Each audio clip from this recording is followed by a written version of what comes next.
मनीष जी, आपको भी पार्टी का क्या मानना है कि ये जो कुछ भी प्रयागराज में राज्य लोक सेवा आयोग में हुआ है कि भर्ती के बीच में नियम बदल दिए गए? नफरत, सामाजिक विद्वेष और पूर्वाग्रह की राजनीति करने वाले योगी जी इस प्रदेश के आम लोगों का दुख दर्द भूल गए हैं। उनसे उन्हें मतलब नहीं है। मैं अपनी एक शेर से बात शुरू करूंगा। ये दाढ़ियां, ये तिलकधारियां नहीं चलती। ये दाढ़ियां, ये तिलकधारियां नहीं चलती। हम अदीबों में मक्कारियां नहीं चलती। गर तू सरदार है तो फिक्र कर कबीले की, सरों को काट कर सरदारियां नहीं चलती। सब बच्चों के सर काटे जा रहे हैं। कहां काटने बांटने में चले गए? 7 साल से हो रहा है, 1-2 दिन से नहीं हो रहा। इनकी सरकार बनी थी तो पहला एग्जाम हुआ था। बटेंगे तो कटेंगे।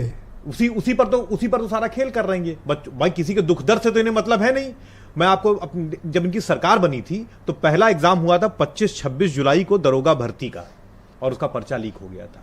और वहां से लेकर अभी अक्टूबर में 2024 में यूपी टेक्निकल एजुकेशन का एग्जाम होना था अक्टूबर 20 को, और एग्जाम होने के पहले ही पर्चा लीक हो गया। यानी जब सरकार बनी 17 वाली, तो 17 से 24 के बीच में सिर्फ पर्चे लीक ही खाली नहीं मामला है।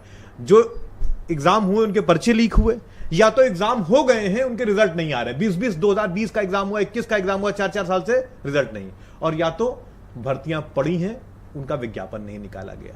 सवाल इस बात का है कि आप करना क्या चाहते हैं बच्चों के साथ? उन्हें रोजगार देना नहीं चाहते आप, उन्हें सड़कों पर रखना चाहते हैं आप।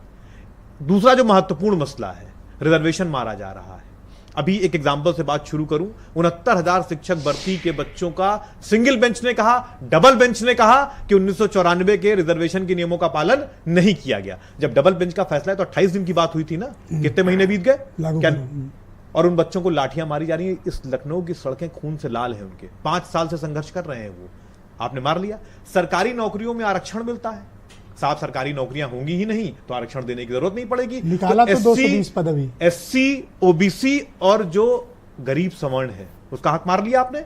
और ये 220 वैकेंसी 10 साल के इतिहास में सबसे कम है। इस बार जो आपने 220 निकाला, जो 1 जनवरी को निकाला था नोटिफिकेशन से PCS वाला, जिसका एग्जाम मार्च में होना था, जो 3 बार टल चुका है, 11 महीने ऑलरेडी लेट हो चुका है, लगभग एक सेशन 0 हो चुका है, जिसका ये 10 साल के इतिहास में सबसे कम वैकेंसी है। आप नौकरी देना ही नहीं चाहते। भाई नॉर्मलाइजेशन से ये चाहते हैं कि एकदम अच्छी मेरिट वाला है। अच्छी मेरिट ये है कि संघ लोक सेवा आयोग पूरे भारत में एक दिन में एग्जाम करा लेगा। क्लैट का एग्जाम 1 दिन में हो जाएगा, कैट का एग्जाम 1 दिन में हो जाएगा, नीट 1 दिन में हो जाएगा, और आप 1 दिन में एग्जाम नहीं करा पाएंगे। अक्षम है आप, नाकारा हैं आप, और आपने एक नाकारा अधिकारी वहां बैठा दिया है। अपने घर से ले आए आप उसको, गोरखपुर से। अरे ईडी से ले आए हैं भाई उसको, अपने घर से लाए हैं, गोरखपुर से आप पकड़ कर लाए हैं, उसको बैठा दिया आपने, ठीक है ना। उसकी जांच कराई CBI से, उसको तुरंत भंग करिए, उसको जेल भेजिए। किसको?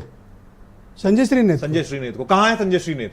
20,000 बच्चा वहां बैठा हुआ है सड़कों पर, रात भर बैठा रहा, लाठी। वो डीएम बात कर तो रहे, त्रिपाठी जी ने बताया तो, राकेश जी ने डीएम बात कर। योगी जी को खुद सामने आना चाहिए। बच्चों का मसला है ये, इतना ही नहीं है। जिस PCSJ के कॉपी बदलने की आप बात कर रहे थे, उसका आदेश हुआ हाईकोर्ट से। जानते हैं क्यों?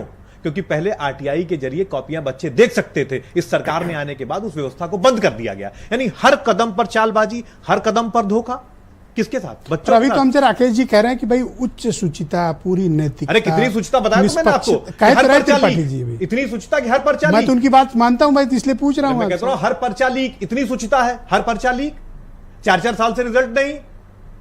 और अभी अब तो तमाशे की हद हो गई। जो पर्चा 20 अक्टूबर को होने वाला था, उसके पहले ही पर्चा लीक हो गया। बहुत शुक्रिया सर, मैं इस पर